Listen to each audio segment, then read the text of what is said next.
পুকুরে মাছকে অক্সিজেন দেওয়ার জন্য এই মোটরটি ব্যবহার করে। তো মোটরটা নষ্ট হয়ে গেছে, এটা আমাদের কাছে আনছে ঠিক করার জন্য। তো এটা যদি আমরা দেখি, দেখুন এখানে 1560 RPM মোটরটির, আর এখানে 1.5 কিলো ওয়াট, তার মানে 2 HP মোটর। আর ক্যাপাসিটরটা কত এটা লেখা দরকার ছিল, এখানে লেখাটা দেখতেছি না আপাতত। তো যাই হোক, আমরা চেক করে যদি যে অবস্থা আনছে আমরা ঠিক সেই অবস্থা চেক করব। চেক করার পর দেখুন এখানে 22 এম্পিয়ার কারেন্ট নিতেছে, 37 এম্পিয়ার পর্যন্ত কারেন্ট নিতেছে, মানে মোটরটা চালু হইতেছে না। 37 এম্পিয়ার কারেন্ট নিলে তো ভাই 2 গ্রাম মোটরে 2 4 5 5 5 7 এম্পিয়ার নিবে সর্বোচ্চ, এটা তো নিতেছে অনেক বেশি। তো আমরা জানি 2.5 কিলোয়ে 2 HP আর এভারেজে 200 ওয়াটে 1 এম্পিয়ার। তো সেই হিসাবে 8 এম্পিয়ার পর্যন্ত কারেন্ট নেওয়া যায়, আর বেশি নিলে ঠিক না। তো এটা আমরা দেখবো আসলে কি সমস্যার কারণে এরকম হয়।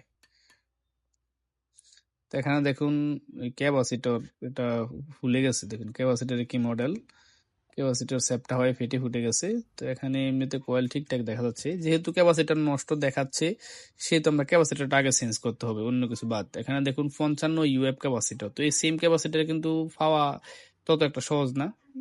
তো এই ক্ষেত্রে আমরা ক্যাপাসিটরটা কিভাবে মেসিং করে লাগাবো, অন্য ক্যাপাসিটর লাগাবো, ওই ক্ষেত্রে আমরা আগে ক্যাপাসিটরটা চেঞ্জ করে দেখি কাজ করে কিনা। এখন আমরা ক্যাপাসিটর লাইনটা কেটে দিব, দিয়ে এটা দেখবো। আসলে যত আইটেমের মোটর ফ্যান আছে এগুলো চাইলে কাজ আপনারা আমাদের কাছে এসে শিখতে পারেন। তো এখানে দেখুন আলাদা ক্যাপাসিটর লাগিয়ে চেক করতেছি, দেখুন এখানে এম্পিয়ার নিতেছে 2.8 এম্পিয়ার, তার মানে 100% ঠিক আছে, বিনা লোডে 2.8 এম্পিয়ার।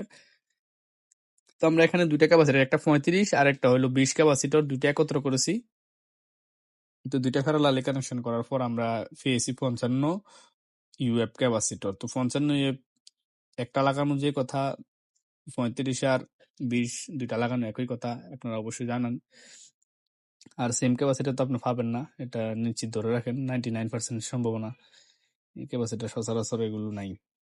যাই হোক, কাজ কিন্তু 100% হবে। আমরা রেজিং কোম্পানির ক্যাপাসিটর লাগাইছি, এগুলো কিন্তু সাধারণ ক্যাপাসিটর চাইতে অনেক ভালো কোয়ালিটি ফুল ক্যাপাসিটার। তো আপনারা এই ক্ষেত্রে যদি দেখেন কোনো মোটর চলে, মানে আটকে থাকে, কারেন্ট বেশি নেয় বা কিছুক্ষণ চলার পর বন্ধ হয়ে যায়, অথবা আপনার হাত দিয়ে ঘুরিয়ে দিলে চলে, এমনিতে চলে না, তো এই ক্ষেত্রে আপনার 80% সম্ভাবনা ক্যাপাসিটার নষ্ট হয়, 20% ক্ষেত্রে কয়েল নষ্ট হতে পারে বা অন্যান্য সমস্যা হতে পারে।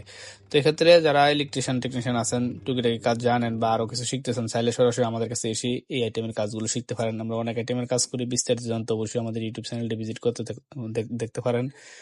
আর আমাদের সাথে থাকার জন্য ধন্যবাদ। যারা ইলেকট্রিশিয়ান আছেন অবশ্যই আমাদের চ্যানেলটা যদি ভিজিট করেন আপনি বুঝতে পারবেন যে আমরা কি কি কাজ করি, এবং আপনি ভিডিওগুলো দেখলে অনেক কিছু শিখতে পারবেন ফ্রিতে। আমরা একেবারে ডিটেলসে ভিডিওগুলো বানানোর চেষ্টা করি ইনশাল্লাহ, A to Z কোর্স। তো বিস্তারিত জানতে অবশ্যই মিজান ইলেকট্রনিক্স এন্ড সার্ভিসিং এর সাথে থাকুন। Thank you for watching this video.